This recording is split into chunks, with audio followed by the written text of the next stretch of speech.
welcome back to another video. So today we're going to do a little bit of troubleshooting on a handpiece. So occasionally people have trouble getting the cordless handpieces to cut. That's because they're a little bit different to standard handpieces in their setup. You do need to sort of muck around with the setup a little bit to get them to perform nicely. So this one here is a customer's handpiece. They've had a bit of trouble with it. So I'll just get them, so the first thing to do is just check that the battery's charged. So I'll do that, plug that in there, and we'll just check that the batteries are charged. So we've got plenty of power, so that's staying green, which means it's fully charged. This one here I've already checked, so good to go. Now this is set up how the customer sent it to me. I'm just having a quick look here. So if you look at very closely here, the tip of that cutter is sitting slightly over onto the bevel, and the bevel is where the comb sort of goes from the flat part and then goes down a little bit. So if you've got a tip of a cutter sitting over the edge, that is not a good thing. So it means the comb is sitting a little bit too far back on the handpiece. And that's you adjust that by undoing those two little screws here. But first of all, I think we can go have a look and just see whether it is cutting, just to test it out, and then we'll take it from there. Okay, so first we're going to start, we'll just check it on a random sheep here and see how it's going. So we'll just have a quick look. So that's not really cutting. So what I'm going to do, it's a little bit light on the tension. I'm just going to tension that up a little bit, a tweak, and just give it a try again.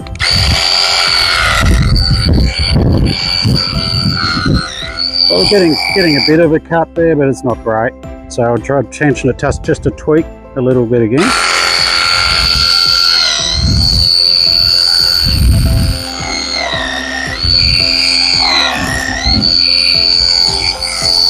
And you can see, if you zoom in here, it's actually left lines, and that's a good sign that things aren't quite right. It should be nice and smooth there. So what I'm going to do is I'm going to sharpen these blades up, and then I'm going to reset it so that the lead, which is the gap between the tip of this cutter and where that comb bevels off, I'm just going to extend that out a little bit. But first of all, we'll give that a bit of sharpen, and then we'll have another go at this. Okay, so to take the comb and cutter off for sharpening, we'll loosen off the tension nut completely, so that becomes nice and loose. You can see the gap there, so that's loose now. You can just lift that up, that's spring loaded. Lift it up and pull that cutter out. So normally you'd have a few spare cutters, and then when it gets blunt, you change your cutter over. You need to do that up to 6 times per comb. So you change your cutter 6 times when it's getting blunt, and then you change your comb and start again. And you can get extra spare combs and cutters on our website. So now I'm just going to take this off here. Give that a bit of a clean. It's actually pretty clean, so it'll be enough for today's purposes. Normally you give that a clean with a bit of soapy water. Give it a spray with some contact cleaner is another way. Just rub it on here. And just check that there's no crap in under the cutter here. Take that out. Give that a good clean, otherwise it'll just gum up the grinding paper. Oops.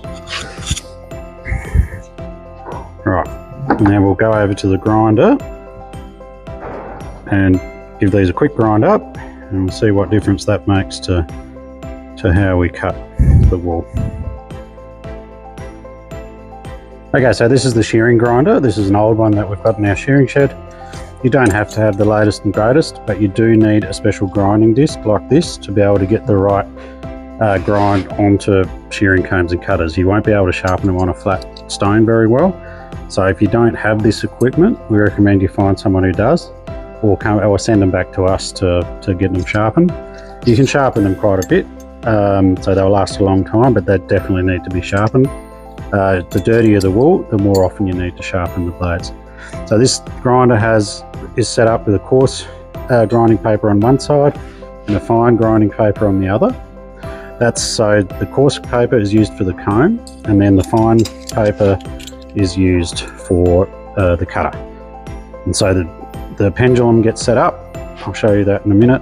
And you grind back and forth on here, and that gives you the sharp. There's other videos around to show you how to sharpen properly, but this is quite a precise thing to do. It's not. It's got to be in exactly the right position on the grinding paper. If you do it too high, too low, you won't get the right result. So there is a little bit of skill involved in sharpening combs and cutters properly. Okay, so we'll fire this grinder up. This is an old one, so yes, they're missing guards and all that. I'm using it, no one else is, so it'll do the job. So we'll do the cutter first. We'll set that up on here. Set it up for cutters. Put him on there. It's got a little magnet that holds it there. And I've already got this set up correctly. And then we give this a little bit of a grind. Doesn't need huge amounts.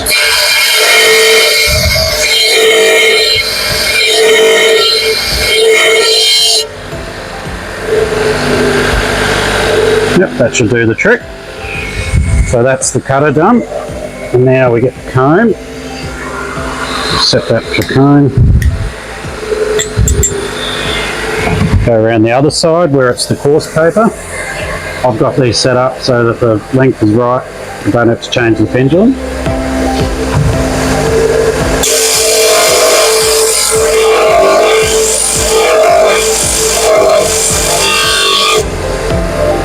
Just check it.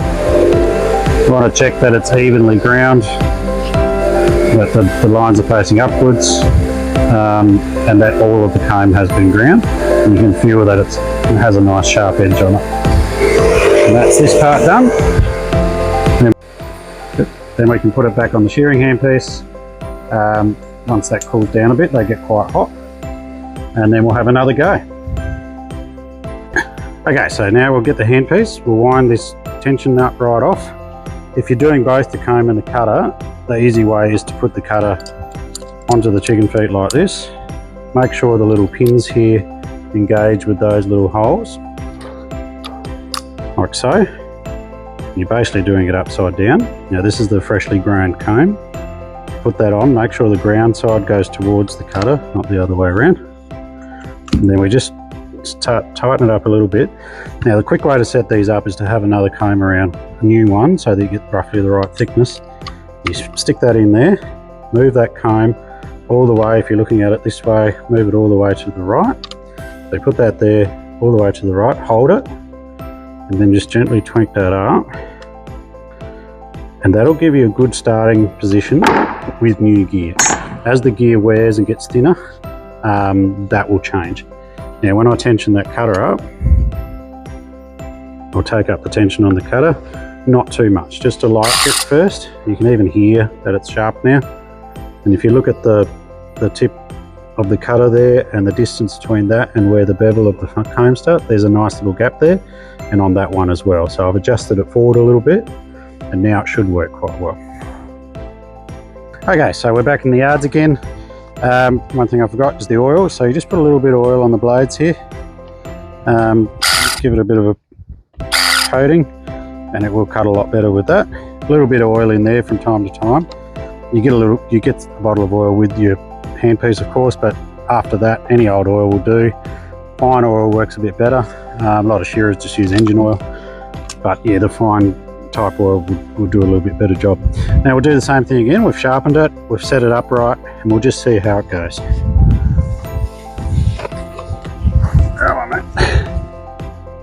So when you do it, this is like the standing crutch that you can do with this cordless handpiece. You do still need to get down onto the skin. If you're cutting halfway through the wool, it'll jam and it'll be a pain. So you need to kind of part the wool, get down onto the skin, and then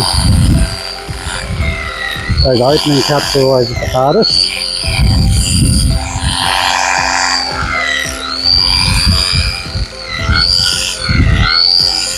So that's pretty good. So you would have noticed that as I came through, it was struggling a bit when it was halfway up the wool.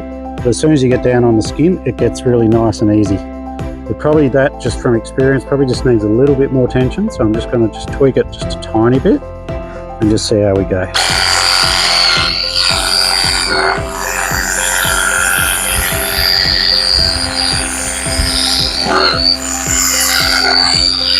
You can see how nice and easy that goes now. We're a little bit careful there.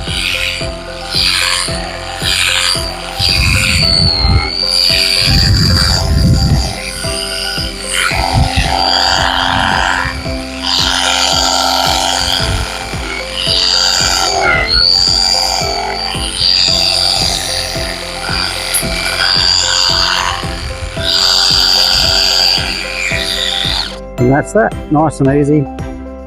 It's all in the setup. So just the fact that the blades were a little bit blunt and a slight bit back is what made it hard to work it. Now that we've sharpened them up, kept it nice and sharp, put a bit of oil on, got the correct distance here. And just remember, if these get sharpened, they'll get a little bit thinner, and that distance may change a little bit, but that's a really good starting point. Some of these units you might have to sneak that comb forward a bit more depending on what combs and cutters you're using.